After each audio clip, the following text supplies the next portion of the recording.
Lockdown से पहले गीता के घर का नजारा कुछ ऐसा था कि रोहन ऑफिस जाता था और शिवन स्कूल। जिनके घर से जाने के बाद गीता काम खत्म करके बाकी समय आराम करती थी।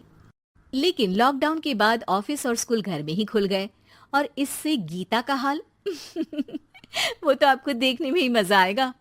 शिवेन, ओ शिवेन, महाराज उठने के लिए क्या 21 तोपों की सलामी लेंगे? अरे बिस्तर से बाहर निकल, ऑनलाइन क्लास स्टार्ट होने वाली है। अरे तुम भी हद करती हो, स्पीकर की तरह चिल्लाने की क्या जरूरत है? दिख नहीं रहा मेरी कॉन्फ्रेंस चल रही है। अब कैमरा और स्पीकर ऑन कर रहा हूं, मुझे कोई शोर नहीं चाहिए। इस पर जैसे ही रोहन लैपटॉप का कैमरा और स्पीकर ऑन करता है तभी कुकर की सीटी बजती है। करा लो अब इसे चुप। लॉकडाउन नहीं हुआ, मेरी मौत का फरमान जारी हो गया। दोनों बाप बेटे ने नाक में दम किया हुआ है। ऐसा बोलकर गीता वहां से शिविन के कमरे में पहुंच जाती है, जहां शिविन अभी भी सो रहा होता है। ओ आलसी, अब अगर 5 मिनट में नहीं उठाना तो आज तेरा गेम और यूट्यूब कैंसिल। माँ की बात सुनकर शिविन बिना 1 मिनट गंवाए उठ खड़ा होता है। उठ गया, अभी नहाकर भी आता हूँ। ये नाटक कहीं और, मुंह पर गीला कपड़ा मार और पढ़ने बैठ। शिविन की ऑनलाइन क्लास स्टार्ट हो जाती है, जिस पर गीता उसे वहां बिठाकर रसोई में चली जाती है। थोड़ी देर में उसे कमरे से कुछ आवाज सुनाई देती है, जिसे सुनकर वो कमरे में वापस आती है। हाय राम, तुझे क्लास अटेंड करने के लिए बोला था, कैमरा ऑफ करके बिस्तर पर नाचने के लिए नहीं बोला था। मम्मी मुझे कुछ समझ नहीं आ रहा, आप बाद में पढ़ा देना ना, वैसे भी अटेंडेंस तो लगी गई है। हाँ हाँ बेटा, जरूर बन जा, तू अभी से हम सबका बाप बन जा। अरे नहीं मतलब कहाँ से लाते हो इतना दिमाग, और पढ़ाई करते हुए ये चला कहाँ जाता है? नाइस क्वेश्चन, दिमाग से पूछकर बता दूंगा। शिविन की बातों से परेशान होकर गीता उसे मारने के लिए जैसे ही आगे बढ़ती है तभी वो कमरे से बाहर भाग जाता है।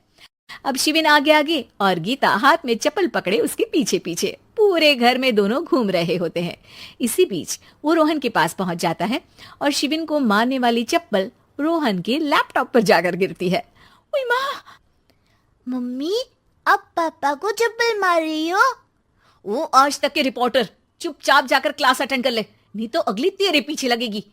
इस पर शिविन वहां से चला जाता है, जिसके बाद रोहन गीता से कहता है, इस सर्कस के लिए कुछ बोलना चाहोगी?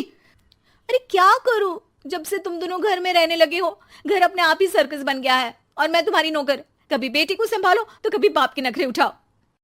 इन्हीं सब उथल पुथल में दिन बीतते रहते हैं, जिसमें हर रोज घर के अंदर कुछ नया सियप्पा खड़ा मिलता है, जो ज्यादातर शिविन और रोहन की ऑनलाइन स्कूल और ऑफिस से रिलेटेड ही होता है। एक सुबह, शिविन चल उठ, आज की क्लास जल्दी है।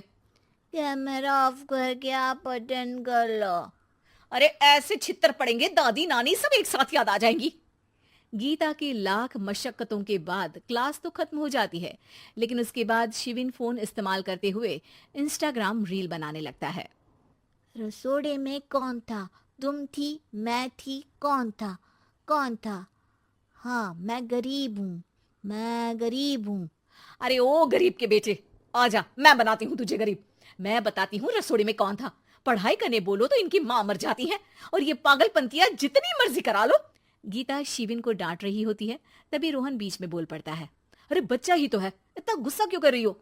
बेटे का साथ देने की इसी एक कोशिश में अब शिविन के साथ साथ रोहन भी गीता के गुस्से की सूली पर चढ़ जाता है।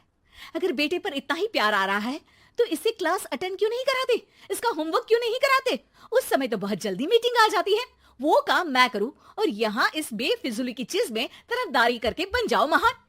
हे भगवान, कोई तो इनके ऑफिस और स्कूल खुलवाओ, मैं इन्हें और घर में नहीं सह सकती। अरे कुछ और मांग लेती, क्योंकि तुम्हारी ये विश इस साल तो पूरी होने से रही, कोरोना। हाय नास बेटे ने जिंदगी ही बर्बाद कर दी। खाए कोई पचाए कोई, कल मुझे चुन चुन कर सबको मेरी बद्दुआ लगेगी। उन्होंने दुनिया का और इन बाप बेटे दोनों ने मेरा जीना मुश्किल कर दिया। गीता वहां से चली जाती है, जिसके बाद रोहन शिविन से कहता है, अरे तुम्हारी मम्मी इतनी भड़की हुई क्यों है? आपकी वजह से पूरा समय घर में रहते हो और उस पर कोई काम कराने की जगह बस ऑर्डर देते रहते हो। अच्छा बेटे, सारा इल्जाम मुझ पर, पूरा दिन तो वो तुम पर ही चिल्लाती है। हाँ, मतलब दोनों का 50-50 है, कुछ करना पड़ेगा। वो कहते ना, make the best out of worst. I have an idea. वैसे तुम्हारी माँ सही कहती है, बहुत जुबान चलाने लगे हो, कम बोला करो।